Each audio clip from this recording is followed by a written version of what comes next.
안녕하세요. 주류 언론의 편향성을 깨우치고 미국과 국제사의 바로 알기 방송 마이클 심입니다. 오늘은 여러분들과 함께 우리가 왜 미국을 잘 알아야 하는지, 미국을 잘 알아야 하는 이유라는 토픽으로 말씀을 나눠보려고 합니다. 미국 내에 살고 있는 우리 동포분들은 물론 미국을 잘 알아야 되겠지만 전 세계 어느 나라 사람도 이 국제사회에서 활동을 하고 국제 무대에서 역할을 하려면 미국을 잘 알아야 합니다. 특히 지금 눈부신 경제 성장을 해서 선진국의 거의 문턱에 와 있는 한국 같은 경우, 그리고 지정학적 위치가 매우 중요한 그러한 한국 같은 경우에는 특히 젊은이들이 미국을 아주 잘 알아야 하겠습니다. 미국을 잘 모르고서 국제 정치를 이해한다는 것은 전혀 있을 수 없는 이야기입니다. 자, 미국을 알아야 하는 데는 여러 가지 분야가 있습니다. 우선 정치, 또 경제, 문화, 사회, 종교 여러 가지 분야가 있겠습니다만은 그것을 짧게 하나씩 해서 시리즈로 만들어서 앞으로 한 3, 4회 정도 여러분들과 함께 대화를 나눠보려고 합니다. 그래서 오늘은 첫 순서로 정치적인 분야만 말씀을 드려보도록 하겠습니다. 자, 오늘의 이야기를 시작하기 전에 지금 우크라이나 전쟁이 전 세계의 모든 사람들의 초미의 관심사입니다. 처음에 러시아가 예상했던 것과는 달리 2, 3일 내에 단기전으로 끝나지 않고 13일째 접어들고 있는데, 일단 우선 확실한 거 몇 가지는 서방, 그러니까 러시아 바깥에서 언론 전쟁에서 푸틴이 밀리고 있는 것은 확실하고, 그뿐만 아니라 러시아 내에서도 전쟁이 장기화되면서 러시아 국민들의 불만이 높아지면서 지금 푸틴이 러시아 내의 언론을 통제하고 있는 것 같습니다. 그것은 푸틴에게 장기적으로 이제 매우 불리한 일이 되겠죠. 그리고 이제 서방의 경제 제재 조치들이 심해지는데, 러시아는 제가 그전에도 말씀을 드렸다시피 미국의 경제 제재 조치가 심해질 경우에 중국과 미리 중국이 협조하는 것을 협약을 맺어놓은 게 있습니다. 그걸 샹하이 코퍼레이션이라고 이렇게 이야기를 하는데, 어제부로 아마 중국 내에서 전자결제 시스템인 유니페이를 러시아로 익스텐드 하기로 했다라고 이렇게 합니다. 그렇게 되면 러시아에서 결제 문제가 없어지는 그러한 꼴이 되는 겁니다. 그리고 미국은 중국을 러시아 제재하듯이 그렇게 할 수는 없습니다. 미국은 서플라이 체인이라든가 이런 게 중국과 지금 아직 디커플링이 되지 않은 상태이기 때문에, 그래서 생각했던 것보다 매우 복잡하고 장기적으로 갈 가능성이 있어 보입니다. 그리고 미국의 주류 언론들이 어제부터 우크라이나 내에 미군이 정규군은 당연히 들어가지 않기로 했으니까 없지만, 그렇다고 해서 CIA를 이용한 코버트 오퍼레이션이, 그러니까 비밀 작전이죠, 지금 펼쳐지지 않고 있다라고 볼 수는 없다, 이렇게 조심스러운 이야기를 했는데, 아주 약하던 우크라이나 군대가 러시아군을 공중에서 전투기를 폭파하는가 하면 러시아 군 대열이 지금 계속 일주일 가까이 멈춰져 있고 수도 키예브 근처에 와서 들어가질 못하고, 이러한 현상들이 미국의 CIA가 뒤에서 어떤 작전을 하는 게 아닌가 하는 그런 의심을 갖게도 합니다. 푸틴이 언론전에서는 확실하게 지고 있고 민간인 희생자가 많이 늘어나면서 러시아 내에서도 불만의 목소리가 커져가는 것은 틀림없는 것 같습니다. 자, 미국을 잘 알아야 하는 이유 시리즈 제1탄으로서 오늘은 정치적인 면의 이야기를 해보도록 하겠습니다. 미국이라는 나라는 한 100년 전부터 미국의 막강한 경제력과 무궁무진한 자원, 이런 것을 이용해서 세계 1차 대전과 2차 대전을 연합국의 승리로 이끈 그러한 전 세계의 지금 현재로서는 유일한 슈퍼파워입니다. 우리 그 많은 그 사람들이 2차 대전이 종결된 1945년부터 지금까지 한국전 그 1950년도에 그 발발한 한국전과 1960년대 베트남전을 제외하고 나면 그렇게 세계적으로 큰 전쟁이 없는 비교적 평화스러운 세월이 70여 년 이상 쭉 진행되어 오고 있으니까 많은 사람들이 세계는 원래 이렇게 평화스럽고 전쟁이 잘 안 일어나는 것으로 전쟁이라는 것은 매우 일어나기 힘든 것으로 이렇게 착각을 합니다. 그러나 그렇지 않습니다. 국제사회는 마치 그 아프리카에서 우리가 다큐멘터리에서 보면 동물의 왕국처럼 그 원초적인 본능이 작동을 하는 그런 약육강식의 세상이 국제사회입니다. 그래서 그 2차 대전이 끝나기 전에는 그 20세기 초라든가 19세기라든가 그 전에 18세기에는 전 세계에서 계속 끊임없이 전쟁이 일어났었습니다. 물론 영국이 미국 전에 슈퍼파워였긴 했지만 그 당시에 무기 체제라든가 과학 정도가 오늘날의 미국처럼 전 세계를 이렇게 누르고 있을 만한 그런 그 상황이 아니었습니다. 그렇기 때문에 계속해서 끊임없는 전쟁에 그 인류가 시달렸지만 2차 대전이 끝나고 난 다음에 특히 1차 대전이 끝나고 난 그 1919년도 20년도부터 지금까지 100여 년 동안 미국은 계속해서 세계에서 전쟁이 일어나지 않는데 전쟁을 막으려고 계속 노력을 하는 그러한 슈퍼파워입니다. 그래서 사실 1차 대전이나 2차 대전 둘 다 미국은 전혀 참전을 할 의향이 없는 그러한 나라였습니다. 1차 대전도 이미 유럽에서 1914년도부터 1차 대전이 터져가지고 독일과 영국, 프랑스 많은 나라들이 전쟁에 휩싸여 있을 때도 미국은 계속해서 중립을 지키면서 참전을 하지 않았습니다. 그런데 참전을 하지 않으려고 노력하는 정도가 어느 정도 됐냐면 미국 상선들이 대서양을 건너서 유럽으로 가던 중에 독일군의 공격을 받아서 침몰하는 일이 많이 일어났는데도 불구하고 독일이 이 실수였다, 이렇게 오발이 나간 것이다, 사고였다라는 식으로 설명을 하고 미국에다 사과를 하고 하면 미국은 그걸 그대로 받아들였습니다. 그렇게 이제 전쟁을 꺼려하면서 참전을 거부하고 있었던 그런 미국인데, 그러다가 이제 1915년도에 영국 국적의 여객선이 뉴욕항을 출발해서 영국으로 가고 있었는데 거기 한 2,000명 가까이 승객이 타고 있었습니다. 민간인이. 그런데 이 배를 독일의 유보트, 독일군이 잠수함으로 이 공격을 해서 해저에서 이 배를 침몰시켰습니다. 그런데 여기에 128명의 미국인이 타고 있었는데 이 사건을 계기로 결국은 미국이 1차 대전에 이제 참전을 하게 됩니다. 그런데도 처음에는 우드로 윌슨 대통령이 당연히 참전하지 않기로 하고 독일에서 계속 사과를 하고 이렇게 함으로써 그러면 전쟁이 끝난 다음에 지금 전쟁 중이니까 독일이 미국에 대해서 합당한 보상을 하는 걸로 이런 식으로 가닥을 잡았습니다. 그런데 미국 국내에서 이제 우드로 윌슨 행정부에 대한 원성이 높아지고 미국 국민이 불만이 높아지면서 미국 의회에서 이 높은 원성이 나오기 시작을 했습니다.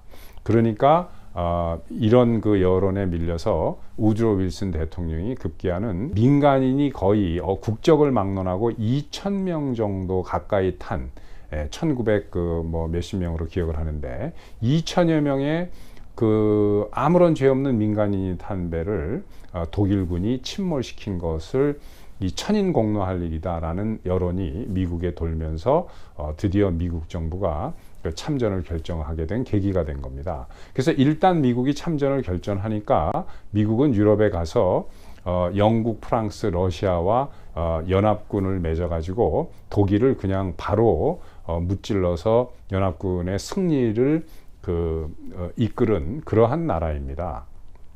그리고 2차 대전, 그 1차 대전이 종결된 이후에도 그 1919년에 이제 그 파리 조약을 하러 파리 평화 조약을 맺을 이럴 때도 승전국 모두가 특히 프랑스가 그 독일에 대해서 독일이 그 전쟁을 일으킨 그 보상으로 패전국이니까 독일이 그 피해 보상을 이제 해야 되는데 승전국 모든 나라가 프랑스, 영국, 러시아, 뭐 세르비아까지도 다 그때 금전적인 그 피해 보상을 요구를 했습니다. 그런데 연합군 연합국의 그 승리로 이끈 미국 한 나라만이 금전적 보상을 원치 않았어요. 그리고 오히려 그 프랑스가 너무나 독일에 대해서 과한 그 전쟁 피해 보상을 하는 것을 역효과를 불러일으키고 독일 국민들을 너무 그 전후에 윽죄는 결과가 되면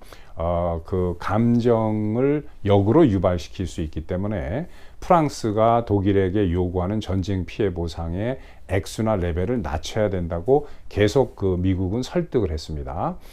그리고 미국의 이런 설득에 나중에 영국도 그 동참을 해서 프랑스에게 피해 보상액을 독일에게 요구하는 액수가 너무 많으니까 줄여라라고 이렇게 했는데 결국은 그 미국과 영국의 그 설득이 실패를 했죠. 그래서 프랑스가 뭐 분노에 완전히 가득 차 있었으니까 독일이 그 프랑스를 침공한 데 대해서 프랑스가 원하는 대로 파리 조약을 맺으면서 그 엄청난 액수의 독일이 아무리 그 높은 GDP를 만들어내고 국민 생산을 해도 거의 대부분보다도 더 그 프랑스로 그 전쟁 피해 보상으로 나가야 되는 이러한 불만 속에서 독일 국민이 살다가 드디어 20년도 채 안 돼서 히틀러에 의해서 드디어 1939년도에 또 독일이 그 전쟁을 일으킨 겁니다.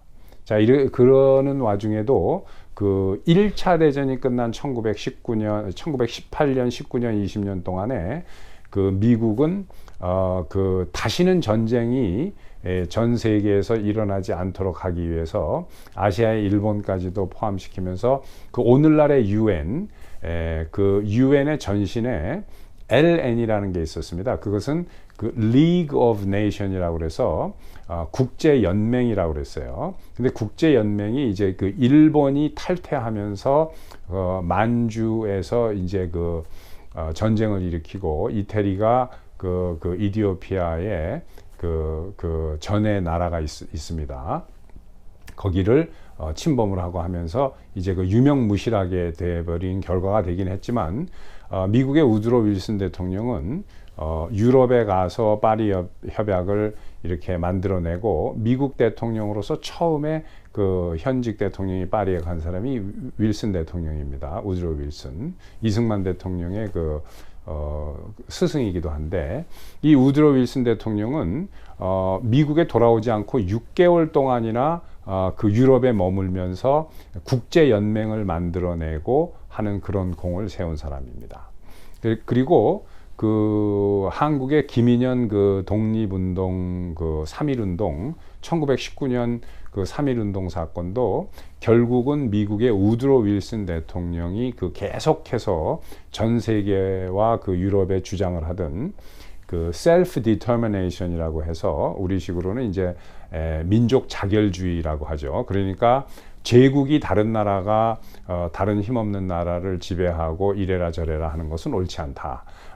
각 민족이 스스로 민족 자결주의라고 해서 스스로 자기의 운명, 민족의 운명을 결정할 수 있도록 해야 한다라는 그 셀프 디터미네이션을 1차 대전을 승전으로 모른 그 승전으로 이끌은 윌슨 그 대통령이 우드로 윌슨 대통령이 강력하게 추진했기 때문에 그 영향을 받아서 한국도 그 김인연의 그 3.1 만세 사건을 시작해서 독립운동이 불붙기 시작한 겁니다. 이러한 그 1차 대전 당시도 이러한 그 배경을 가지고 있습니다. 그리고 2차 대전도 1939년도에 독일과 일본과 이태리 세 나라가 삼국 동맹을 맺고 2차 대전을 일으켰습니다. 물론 독일은 그 이태리는 삼국 동맹이 맺어진 지 얼마 안 돼서 이태리는 탈퇴를 했습니다만은 일본과 이제 독일은 그 동맹 관계를 유지를 하고, 그래서 전쟁이 계속 독일과 그 일본에 의해서 많은 사람들이 살생을 당하고 이러한 일이 벌어지고, 아시아에서는 목단강 사건을 만주에서 벌여서 그 난징까지 들어가면서 어마어마한 그 사륙이 벌어지는 이러한 2차 대전이 그 한창 진행이 되는데도 미국은 전혀 2차 대전에 참전할 의향이 없는 그러한 상태였습니다. 미국이 2차 대전에 참전을 하기로 한 것은 2차 대전이 발발하고 난 2년 후에 1941년도 12월 달에 하와이의 진주만에 있었던 미 해군이 공격을 받으면서 미국이 2차 대전에 참전을 결정한 겁니다. 그 이듬해부터 이제 1942년도에 이제 본격적으로 참전을 시작을 했는데, 미국은 그런 나라입니다. 그래서 그 당시에 일본 군부가 그 하와이 진주만을 공격을 할 것을 미리 알아챈 그 독일의 정보국이 히틀러한테 보고를 하니까, 히틀러가 일본 정부에, 일본의 그 도조 히데키에게 히틀러가 친서를 보낸 게 있습니다. 뭐냐면은 히틀러는 그 일본을 말린 겁니다.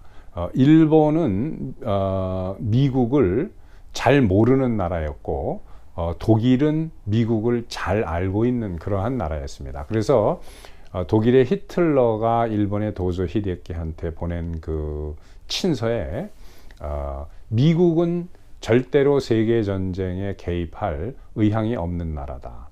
미국은 신대륙에 위치하고 있는 나라로서 유럽과 아시아에서 이 구대륙에서 벌어지는 일에 관심이 없다. 그러나 미국은 엄청난 저력을 가지고 있는 나라로 1차 대전도 미국이 참전을 해서 그 연합국이 승리로 이렇게 이끌었지만, 연합국을 2차 대전에 또 미국을 건드리는 그 실수를 한다면 일본 제국도 독일 제국도 끝이다. 그래서 미국을 절대로 건드리면 안 된다라고 신신당부를 하는 히틀러의 그 친서가 전쟁 이후에 다 밝혀졌죠. 그 일본으로 간. 근데 일본은 이러한 히틀러의 충고를 무시를 했습니다. 그 당시에 일본의 군부는 육군이 잡고 있었는데, 그 일본의 엘리트들은 이제 해군에 많이 있었어요.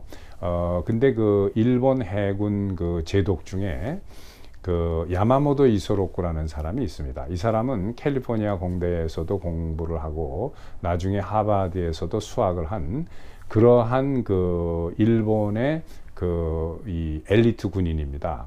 그런데 그 이 야마모토 이소로쿠 해군 제독이 일본 군부의 그 이 하와이의 공격을 절대 해서는 안 된다. 그러니까 히틀러와 같은 의견이죠. 나는 미국에 가서 공부를 했고 미국의 저력을 알고 있다. 잠자는 그 미국을 건드려서 일본과 독일이 같이 패망의 길로 갈 수 있다라고 절대로 반대를 했습니다. 그런데 일본 군부는 그 당시에 육군이 입김이 셌고, 그 도조 히데키의 그 총참모장은 이 육군 출신입니다. 근데 이 육군이 잡고 있고 육군이 그 입김이 센 일본 군부 전체가 그 야마모토 이소로쿠의 그 이 탄원이라든가 이런 걸 받아들이지 않고 무시를 해버렸습니다.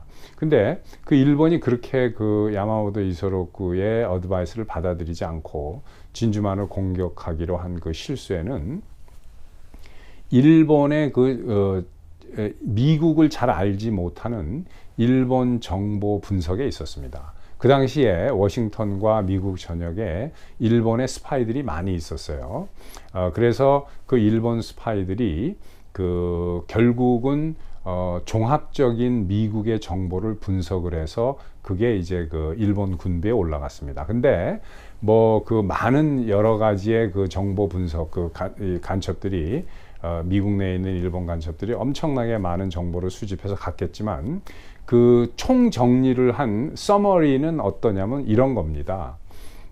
미국은 인정적으로 영국인, 뭐 스카티시, 또 독일인, 프랑스인, 이태리인 이렇게 인종적으로 많이 분열이 돼 있고, 또 거기다가 흑인까지 있어서 흑인은 2등 국민을 취급을 하는 이러한 상태로 분열돼 있다. 그리고 민족적으로 유럽의 뿌리적으로도 분열이 됐지만 미국 역사의 남북 전쟁을 통해서 아직도 미국 백인도 남과 북이 또 분열이 돼 있고, 이러한 상태고, 제도도 이 남과 북이 다르다. 흑인은 남쪽에서 합법적으로 차별이 되고 있고 북부는 그렇지 않고, 이게 융합하기 힘든 나라다. 걷다가 이 남과 북뿐만 아니라 민주 공화당으로도 또 분열돼 있다. 그래서 그뿐만 아니라 이 미국인들은 주말이 되면 턱시도를 입고 스테이크를 쓸고 와인을 마시며 댄스 파티에 나가는, 이렇게 향락 문화에 젖어 있고, 어떤 일본과 같이, 그러니까 뭐 그 당시에 일본 사람들의 직접적인 표현을 빌린다면 뭐 천황폐하의 영도력 하에 똘똘 뭉쳐 있는 대일본 제국의 국민과는 달리, 뭐 이런 식으로 해가면서 끝까지 목숨을 마지막에 한 명까지 목숨을 바칠 우리 단일 민족인 일본과는 달리 미국은 이렇게 분열돼 있다. 그래서 전쟁이 일어나면은 분산되고 분열될 것이다. 이게 결국은 일본의 정보 분석입니다. 이것을 더 믿은 거예요. 일본 군부는. 물론 뭐 그 중에서는 똑똑한 사람들도 많이 있었고, 아까 이야기한 야마모토 이소로쿠 같은. 그러나 결국은 미국을 제대로 알지 못한 그러한 분석의 결과로 결국은 나라를 패망으로 끌고 갔고, 결국은 수많은 일본인들이 미국의 공습에 의해서 많이 타 죽었습니다. 원자폭탄까지 얻어맞는. 사실 원자폭탄으로 죽은 일본인은 그렇게 많지 않습니다. 물론 순식간에 몇십만 명이 죽었다는 거에 대해서 비참한 거죠. 그런데 원자폭탄을 떨어뜨리기 전에 1942년부터 도쿄라든가 일본의 각 도시에 파이어밤이라고 불이, 일본은 목조 건물이니까 나무 집들이 많았으니까 일본 집들이 그걸로 해서 타 죽고 한 미군의 원자폭탄 떨어뜨리기 전에 3년 동안 죽은 일본인이 몇 배로 더 많습니다. 이러한 비참한 결과를 가져오게 된 거죠. 그게 바로 미국을 잘 몰랐기 때문에 그런 겁니다.